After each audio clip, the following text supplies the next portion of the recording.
পদের কথাগুলো কেমন দেখুন। হেরি সুধাকর মোরছি চরণ তলে। ওই যে চাঁদের অহংকার, পৃথিবীকে আমি আলো দেন, আমার মতো রূপ আর কারো নাই। চাঁদের এই দর্পকে চূর্ণ করতে গৌর হরি নিজ মনে কৃপা করে চাঁদকে দেখা দিলেন। গৌরের রূপে নয়ন দিয়ে চাঁদ বলছে, এমন রূপ, এমন রূপের মানুষ যদি আমার জনম ভরে আমি দেখতে পারতাম, স্বাধীন জনম আমার ধন্য হতো। হেরি সুধাকর মোরছি চরণ তলে। আকাশ থেকে চাঁদ মাটিতে পড়ে গেল, চাঁদ গৌরের চরণে শরণাপন্ন হল। শুধু চাঁদ কেন, পৃথিবীতে চাঁদের মতো কিন্তু অনেক আছে। হরে কৃষ্ণ। মনে করুন অনেক বড় বড় শিক্ষিত, অনেক অনেক যশ খ্যাতির অধিকার, শাস্ত্রে বললেন বুদ্ধিতে বস্তু শুদ্ধ নহে, কৃষ্ণ ভক্তি বিনে। তাকে দেখুন সমাজের দিকে ধিক্কারজনক কাজ কাদের দ্বারা হচ্ছে, ওই উঁচুতে দাঁড়িয়ে থাকা মানুষগুলোকে দিয়ে কিন্তু হচ্ছে। যদি তাদের কৃষ্ণ প্রেম ভক্তি না থাকে, পৃথিবীতে যারা ধর্মপরায়ণ, কুকর্ম খারাপ কর্ম কিন্তু তাদের দ্বারা সম্ভব নয়। কিন্তু দেখুন চাঁদ আকাশে দাঁড়িয়েছিল, আকাশের চাঁদ মাটিতে পড়ে গেল, আকাশ থেকে চাঁদ মাটিতে পড়ে গিয়ে গৌরের চরণে শরণাপন্ন হলো। কিন্তু আমাদের এই সমাজে যারা চাঁদের মতো অনেক অনেক উঁচুতে দাঁড়িয়ে আছে, চাঁদের মতো যাদের অহংকারে হৃদয় পরিপূর্ণ, চাঁদের মতো যারা ৫ তলা ১০ তলা ৫০ তলায় বসে আছে, তাদের অহংকার, তাদের অভিমান কে কোনোদিন ভাববে না? ভাঙবে। জগতে যে যত বড় ধনী হোক, যে যত বড় জ্ঞানী হোক, পণ্ডিত বলুন, বিদ্বান বলুন, শক্তিশালী বলুন আর যে যত উঁচুতেই বসে থাকে, প্রত্যেককে একদিন না একদিন শরণাপন্ন হতেই হবে। সবাই কিন্তু আমরা আত্মসমর্পণ করি, কখন করি? সময় থাকতে কেউ। আত্মসমর্পণটা করি কখন? যখন এ দেহের 10 ইন্দ্র স্বরূপু অচল হয়ে যায়। এই যে হস্তক দেখছেন, একদিন এই হস্তক দুটি উত্তর দেবে, ভাই তোমার জীবনে তো তুমি আমায় দিয়ে কত কাজ করলে গো, কিন্তু কোনদিন তো আমাকে দিয়ে একটা তুলসী পত্র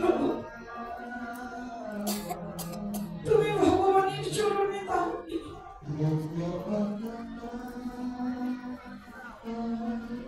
তোমার জীবনে তো অনেক করলাম, করতে করতে এখন আমি ক্লান্ত। এই যে সুন্দর দুটি কর দেখছেন, একদিন দেখবেন থাকতে থাকতে থাকতে থাকতে কর দুটি অচল হয়ে যাবে। কর থাকবে কিন্তু করে কোনো শক্তি থাকবে না।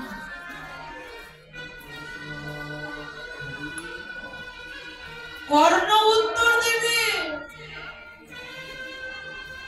ভাই তোমার জীবনে তুমি তো আমায় কত কিছু শোনালে, কোনদিন কি তুমি আমাকে জিজ্ঞাসা করেছিলে কি শুনে আমি আনন্দ পাবো? এই কর্ণ দুটি বলবে, কোনদিন কি জিজ্ঞাসা করেছিলে কি শুনলে শ্রবণ জনম আমার ধন্য?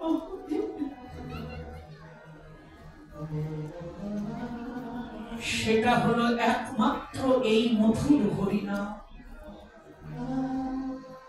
যেটা তোমার জীবনে হেলাতে হোক আর শ্রদ্ধাতে হোক কোনদিন আমাকে শোনাতে।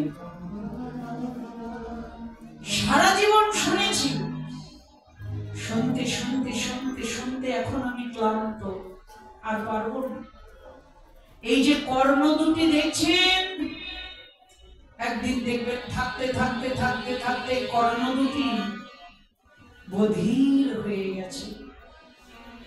কর্ণ থাকবে কিন্তু কর্ণের শ্রবণ ক্ষমতা চলে যাবে, কর্ণ আর কিছু শুনতে পাবে। কর দুটি অচল হয়ে গেল, কর্ণ দুটি বধির হয়ে গেল। নয়ন উত্তর করবে, ভাই তোমার জীবনে তুমি তো আমাকে কত কিছু দেখালে, কিন্তু কোনদিন তো ভগবানের শ্রী বিগ্রহ, ভগবানের লীলাভূমি আমাকে দর্শন করাতে না। অনেক দেখেছি তোমার জীবনে, এখন আমি বিশ্রাম চাই। নয়ন দুটি একদিন দেখতে দেখতে থাকতে থাকতে অন্ধ হয়ে যাবে। আপনার ওই ভালোবাসার পুত্র কন্যা আজকে আপনি যাদের মুখে হাসি ফোটানোর জন্য রাত নাই দিন নাই, আহার নাই নিদ্রা নাই, ঝড় নাই বৃষ্টি নাই, শীত নাই উষ্ণ নাই, সারা জীবন লাগামহীন ঘোড়ার মতো সত্যকে মিথ্যা, মিথ্যাকে সত্য বানিয়ে যাদের জন্য টাকার পাহাড় তৈরি করছে, এই জগতের ভালোবাসা স্বার্থের ভালোবাসা। সংসারকে আপনি যতদিন দিতে পারবেন ততদিন সংসারের সবাই আপনাকে ভালোবাসবে। যেদিন কর্মক্ষমতা হারিয়ে ফেলবে সেদিন দেখবেন ওই চেনা মানুষগুলো সারা জীবন যাদের জন্য এত কিছু করলেন দেখবেন তারাই ধীরে ধীরে ধীরে ধীরে পুলিশ সরে চলে গেছে। সেই দিন অনুশোচনা আসবে, ভগবান সারা জীবন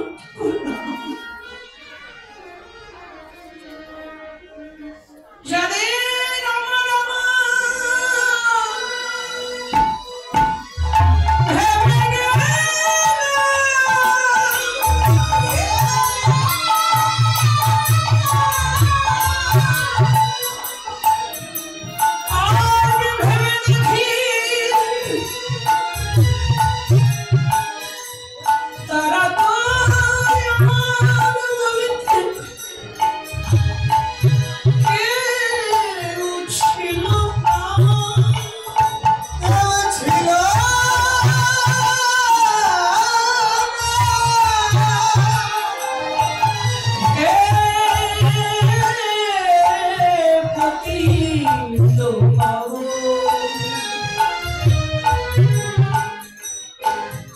দীনবন্ধু জগতের প্রাণনা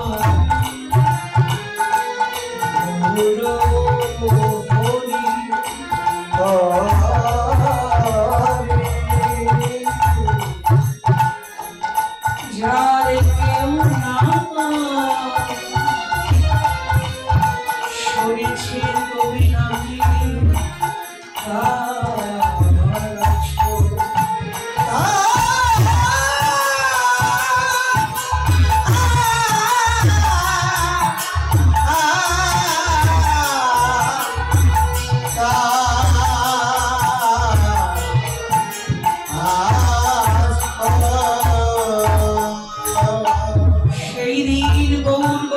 চরণে নিজেকে নিবেদন করে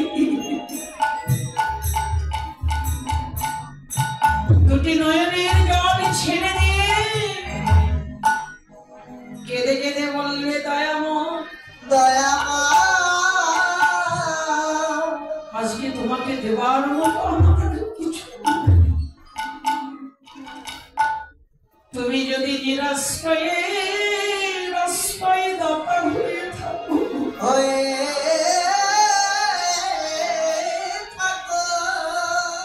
যার কেউ নাই তার যদি তুমি থেকে থাকো আমার সর্বস্ব আমি তোমাকে নিবেদন করলাম। তোমার ওই চরণ ছাড়া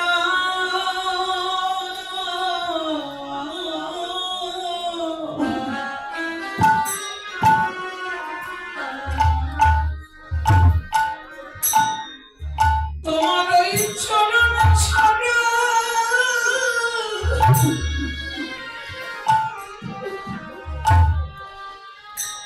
ওই চরণ ছাড়া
आज তুমি বিনে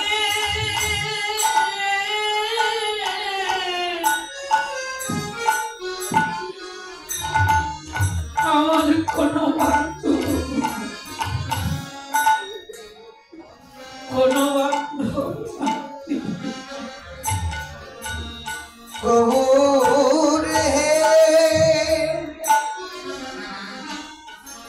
आज তুমি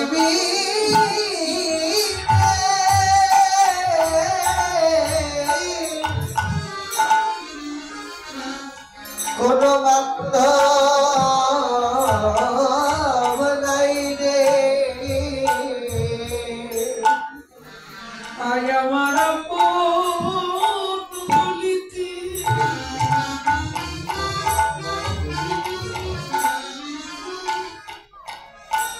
একমাত্র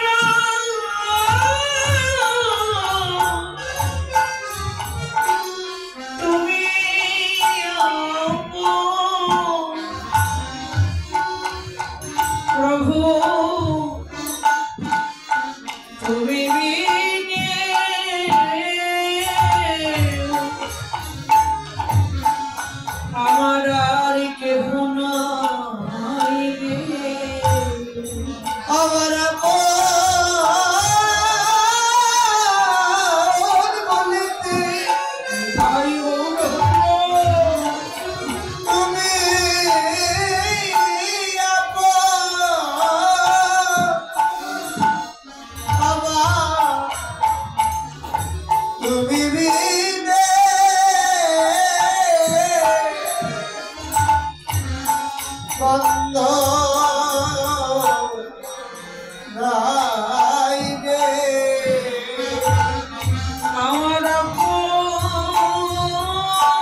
উঁচুতেই বসে থাক, সবাইকে একদিন না একদিন আত্মসমর্পণ করতেই হয়।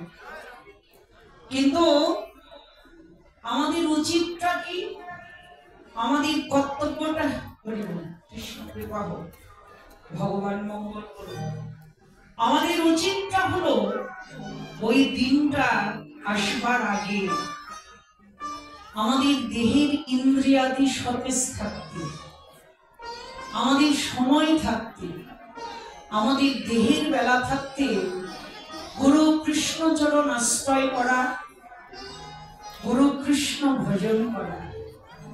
দেখুন শাস্ত্রে বললেন সুন্দর চেহারা দিয়ে কি হবে যদি চরিত্রটা ঠিক না থাকে? উচ্চতর শিক্ষা দিয়ে কি হবে যদি অন্তরে ভগবানের জ্ঞান না থাকে? অঢেল সম্পদ থাকলে কি হবে যদি অন্তরে কৃষ্ণ ভক্তি না থাকে? পৃথিবীর সবকিছু পেলে কি হবে যদি হৃদয়ে কৃষ্ণ প্রেম না থাকে? মনুষ্য জন্ম হয় শূন্য হাতে। পৃথিবীতে যেদিন আমরা এসেছিলাম, এই ধরাধামে যেদিন আমরা এসেছি, সেদিন কিন্তু শূন্য হাতে এসেছি। আবার যেদিন চলে যাব সেই দিনও যেতে হবে শূন্য হাতে। এখান থেকে নিয়ে যাওয়ার মতো ক্ষমতা কিন্তু কারণ না, কিন্তু সঙ্গে যাবে কি তোমার ওই কর্মটুকু। যে যেমন কর্ম করবে ওই কর্মফলটাই একমাত্র সাথে যাবে, সেটা ভালো হোক আর মন্দ হোক। যার যেমন কর্ম তার তেমন ফল। আমাদের প্রত্যেকটা মানুষের কিন্তু এটা উচিত, আমাদের কর্তব্য। এই যে 84 লক্ষ জনই ভ্রমণ করে পেয়েছে সেবার যোগ্য জন্ম, এই ভজন যোগ্য দেহ, এই মনুষ্য জন্মের সার্থকতা কোথায়? কৃষ্ণ কৃপা। মনুষ্য জন্মের সার্থকতা হলো ঈশ্বরত্ব লাভে, গুরু কৃষ্ণের কৃপা লাভে। এই ভজন যোগ্য দেহটা পেয়ে, সেবার যোগ্য জনমটা পেয়ে, এই জনমটা যদি আমরা ভগবত কর্মে লাগাতে না পারি, গুরু কৃষ্ণ সেবাই যদি লাগাতে না পারি, তার তো আশা আর যাওয়াই সার। আমাদের প্রত্যেকটা মানুষের উচিত কর্তব্য সময় থাকতে গুরু কৃষ্ণ চরণ আশ্রয় করা, গুরু কৃষ্ণ ভজন করা। চাঁদ ওই আকাশে দাঁড়িয়েছিল, দেখলেন আকাশ থেকে চাঁদ মাটিতে পড়ে গেল।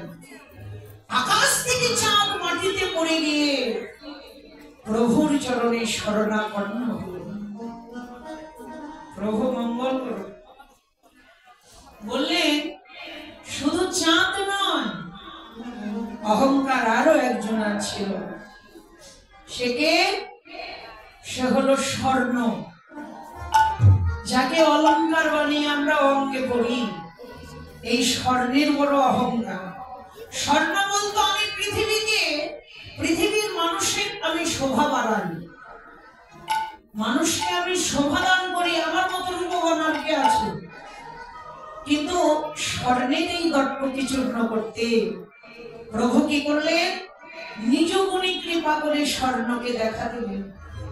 গৌরীর রূপে নয়ন দিয়ে স্বর্ণকে বলছে